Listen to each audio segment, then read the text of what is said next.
আজকে আমাদের রাজ্যে দাঁড়িয়ে কোথাও শিক্ষিত যারা শিক্ষকরা আছেন তারা নিজেদের ন্যায্য দাবির জন্য তারা যে আন্দোলন করছে, তারা সরকারের কাছে যে তাদের আর্জিটা জানাচ্ছে, সেখানে তাদের লাঠির বাড়ি খেতে হচ্ছে। ঠিক আছে, কসবায় তীর-ধনুক নিয়ে, মানে তীর-ধনুক সিম্বল নিয়ে তারা আন্দোলন করতে যায় শিক্ষকরা, এবং সেখানে পুলিশের কাছ থেকে তারা কিন্তু খুবই, আপনারা নিশ্চয়ই ফেসবুকে কিংবা ইউটিউবে বিভিন্ন জায়গায় কিন্তু দেখছেন যে কিভাবে পুলিশ কর্মীরা তাদেরকে মানে একদম পুরো যেভাবে মানে দুষ্কৃতীদের বিরুদ্ধে যারা মানে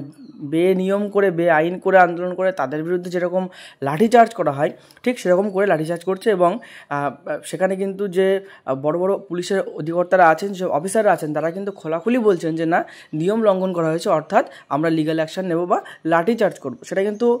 সোশ্যাল মিডিয়ায় কিন্তু ঘুরছে, এবং এখানে কোথাও না কোথাও কিন্তু পরিষ্কারভাবে বোঝা যাচ্ছে যে না, এর পিছনে বড় বড় কিন্তু শক্তিশালী অনেক পার্টির কিন্তু এখানে কিন্তু মদত আছে, এবং তাদের পারমিশন নিয়েই কিন্তু পুলিশের এরকম করছে, নাহলে পুলিশরা নিজের ইচ্ছা থেকে কোনোদিন কিন্তু এরকম কিছু করতে পারবে না। এবং এরাও জানে যে এই জিনিসগুলো সোশ্যাল মিডিয়ায় যাবে, সোশ্যাল মিডিয়ায় ভাইরাল হবে, আন্দোলন হবে, তবুও এদের এতটাই সাহস বেড়ে গেছে বা এতটাই এদের ভিতরে কোনো ভয় কাজ করছে না যে না, আমাদের উপরে কোনো কিছু অ্যাকশন হতে পারে, জনগণ খেপে যেতে পারে। কারণ অনেক সময় এরা দেখেছে যে আমরা প্রচুর ভুল করেছি,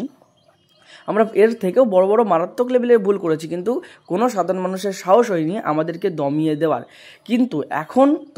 আমরা মিলে, সবাই মিলে যদি এখানে প্রতিবাদটা না তুলি, তাহলে কিন্তু এটা আমাদের ভবিষ্যৎ, সাথে সাথে আমাদের পরের যে প্রজন্ম আসছে, পরের যে জেনারেশন, তার সাথে কিন্তু আপোষ করা হবে। সবাই কথাটা ভালো করে ভাববেন।